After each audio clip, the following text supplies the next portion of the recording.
Hello hi नमस्ते स्वागत छ हाम्रो पूर्वेली किचन युट्युब च्यानलमा। आज म आएको छु फेरि पनि तपाईहरुको माझमा।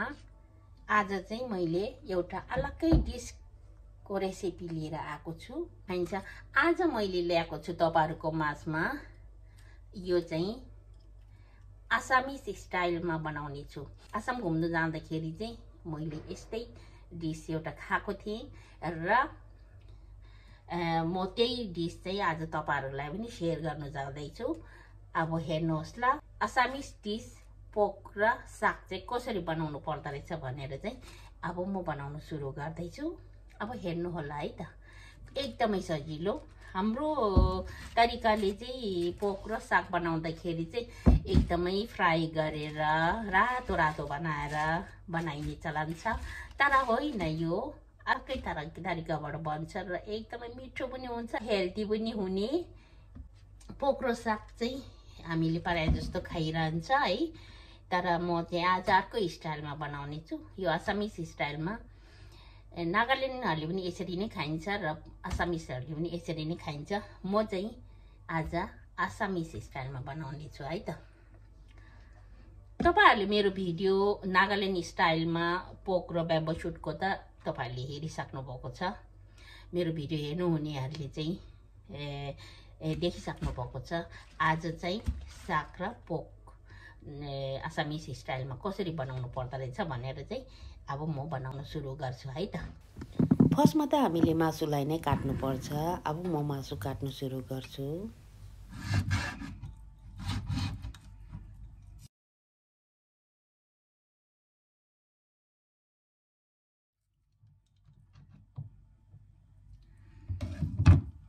यस्तो लुते रहेछ यो। यहाँ यताको पोक चाहिँ यसै मात्रै पाउँछ। हाम्रोतिर जस्तो एकदमै बोसो एकदमै राम्रो खालको पाउँदैन, यस्तै पाउँछ। म चाहिँ यो चाहिँ एकचोटि नउमालिकन चाहिँ त्यति खानु मन लाग्दैन। फर्स्टमा चाहिँ म उमाल्छु, अनि उमालेर एकचोटि पानी फ्याँकेपछि अनि त्यहाँदेखि चाहिँ म बनाउन सुरु गर्छु है त।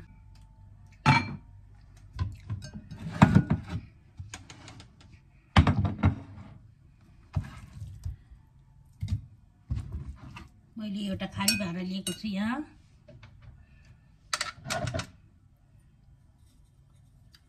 यो पोकलाई उसिन्नुलाई थोरै नुन, रुप्ने गरेर पानी, ग्यासलाई अन गर्ने। मैले बसाइसकेको छु र बिर्को लगाइदिउँ। पोक छोइलाई पनि केलाएर धुने।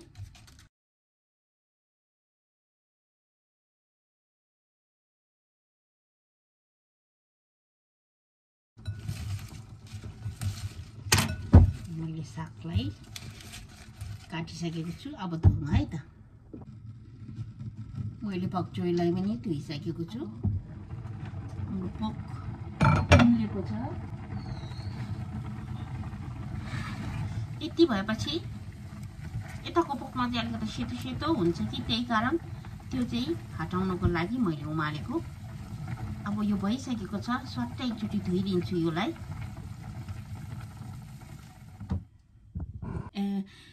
खासमा हाम्रोतिरको पोक हो भने चाहिँ उसिन्नु पर्दैन, तर यो चाहिँ यतातिरको पोकमा चाहिँ अलिकति सेतो सेतो जस्तो लेउ जस्तो हुन्छ कि, त्यही कारण मन पर्दैन। एकचोटि भुलुक्क पानीमा उमालेर, नुन पानीमा उमालेर बनाउँदाखेरि चाहिँ अनि अलिक सफा भएको जस्तो लाग्छ, त्यही कारण मैले उमालेको छु। खासमा चाहिँ यो उमाल्नु पर्दैन, डाइरेक्ट भाँडामा हाल्ने हो। अब यसलाई चाहिँ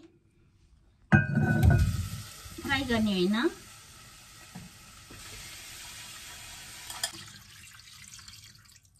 यतिको पानी हाल्ने, मजाले पाक्न दिनुपर्छ। नुन हालिदिने, आफ्नो स्वाद अनुसारको नुन, चिल्ली पाउडर हालिदिने, टमाटरलाई पनि हालिदिने, थोरै टिमुरको धुलोलाई हालिदिने, प्याजलाई पनि यसरी हालिदिने।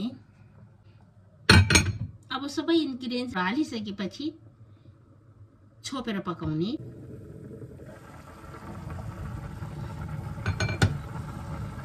अब चाहिँ कुटेको लसुनलाई हाल्ने। अदुवा चाहिँ साग हालेपछि अदुवा हाल्नु हुँदैन, सागसँग अदुवा चाहिँ राम्रो हुँदैन, त्यही कारण अदुवा नहालेर लसुन मात्रै हालेको।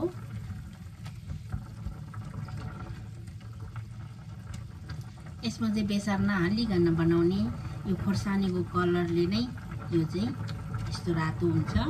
र म चाहिँ डल्ले खोर्सानी 3टा हाल्नेछु। यो तरकारी चाहिँ जति पिरो छ त्यति मिठो हुन्छ। डल्ले खोर्सानी 3टा डल्ले खोर्सानी हालिदिएँ मैले। धनियाँको धुलोलाई हालिदिने थोरै।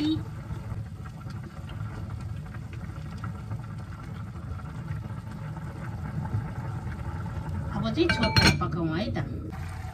अब आफूलाई झोल कतिको चाहिन्छ त्यति राखेर चाहिँ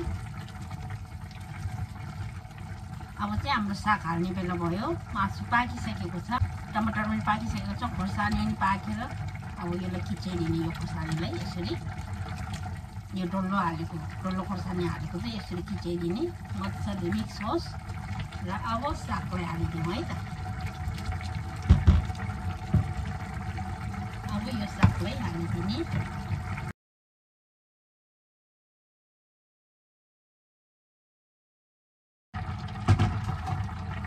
अब साग हालिसकेपछि मजाले एकचोटि चलाइदिने।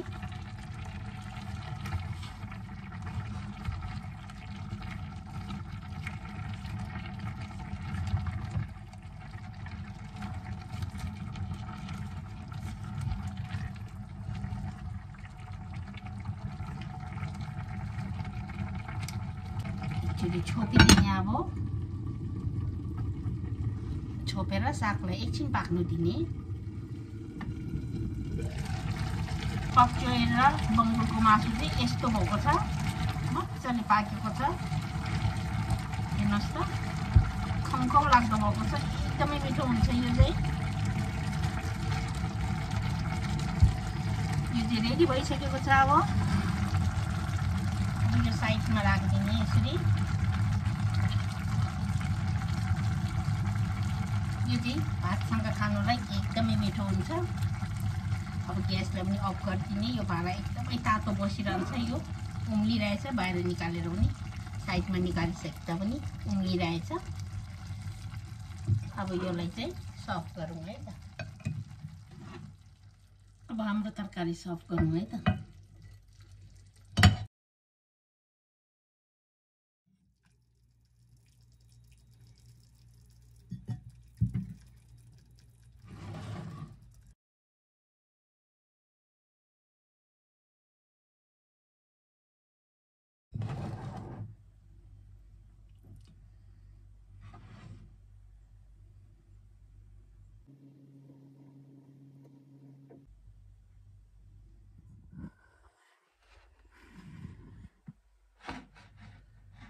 हेर्नुहोस् त, एकदमै दामी भएको छ।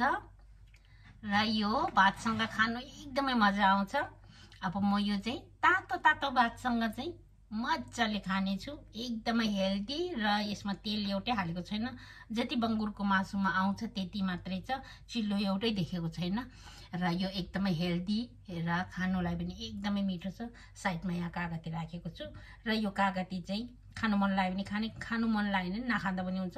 र यो कागती हालेर खाँदाखेरि झनै मिठो हुन्छ। र एकदमै पिरो छ यो चाहिँ। योसँग चाहिँ खोर्सानी टोक्नु पर्दैन। यसमा एकदमै पिरो हालेको छु। र डल्ले खोर्सानी 3टा हालेर चाहिँ सबै किचाएर त्यसमै किचाएको छु। र यसमा चाहिँ एकदमै तर यो चाहिँ यो पिरो पनि हुन्छ र मिठो पनि हुन्छ। र यदि तपाईहरुले मन पर्यो भने तपाईहरुले बनाएर खानु होला। यो रेसिपी हेरेर चाहिँ पक्कै पनि तपाईहरुले बनाएर खानुहुन्छ होला। हामीले पोक जहिले पनि परपर भुटेर चाहिँ साग हालेर बनाउँथ्यौ। त्यो नगरेर चाहिँ एकचोटि यसरी पनि बनाएर खानुहोस् त, एकदमै मिठो हुन्छ। रायो साग हाल्नु भयो भने त झनै मिठो हुन्छ। र मैले चाहिँ आज रायो साग नभएर चाहिँ पोक छाई हालेको छु। यो रेसिपी कस्तो लाग्यो कमेन्ट बक्समा कमेन्ट लेख्नु नभुल्नु होला।